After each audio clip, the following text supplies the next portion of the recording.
What could the future of Forbidden Valley hold? Could Galactica be getting rethemed? Could we see the removal of Funkenfly and the park's oldest operating attraction, the Blade? Could we be seeing some brand new theming for Forbidden Valley?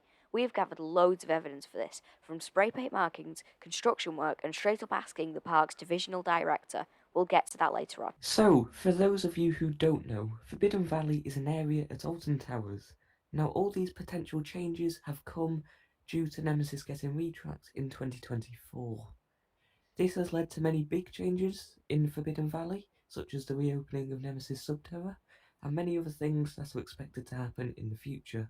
But before we start, comment down below what you think the future of Forbidden Valley could contain. Okay, so let's start with something that's happened very recently. Over the past couple of weeks, construction markings have started to appear outside of nemesis-sub-terra, which is near the entrance to Forbidden Valley. Spray paint markings have appeared at the entrance of where the path that leads to Curse Alton Manor is. Looking at these, they look like they would form some sort of arch structure with two pillars on either side that could potentially be connected over the top.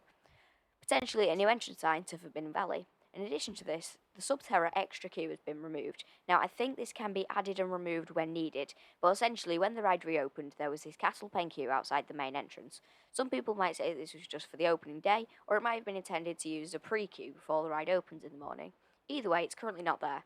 This could just be due to a lack of use, but it's pretty coincidental that this is about 2 metres away from the markings. I think there'll be definitely something here next year.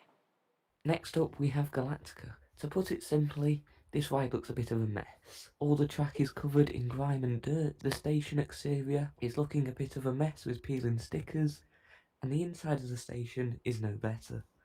Constantly, the house lights are on, meaning normal lights are on, as opposed to the blue theming lights. It is also Eve, who used to be the pre-show for Galactica, that was projected onto a screen, that's never on anymore, and the Galactica shop has been closed for ages now. It's just been temporary construction walls around it with ingredients for the roller coaster restaurant next door. It looks a bit weird. Also, Alton Towers are not the best at looking after their rides when they get old. It could hint at more work being done. For example, Jewel became Curse at Alton Manor. Now, onto flat rides. Currently, Forbidden Valley hosts two flat rides, Funkenfly and the Blade. Funkenfly is a retro squad ride, meaning the future of it is really quite unclear. A couple months ago, we were convinced that this was going. We will link our full video about that on the end screen, so you can watch it after this one. However, some recent developments make their future at the resort a bit more complicated.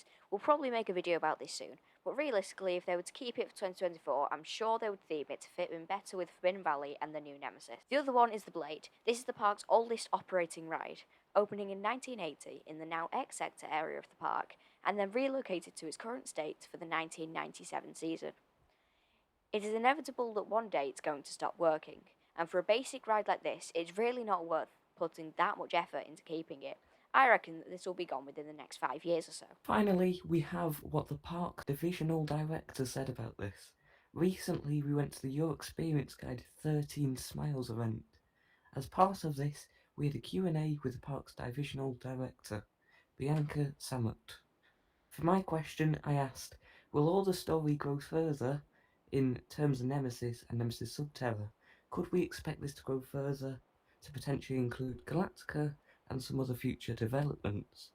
Now, we were not allowed to film during this, so we'll just have to paraphrase her answer, but essentially she talks about how she likes to test what stories resonate with people, and Nemesis is one of them things. So essentially, yes. Now, she didn't specify answer to the Galactica bit, so that could suggest a retheme, but more likely it will probably suggest Nemesis themes flat rides or other attractions in the future.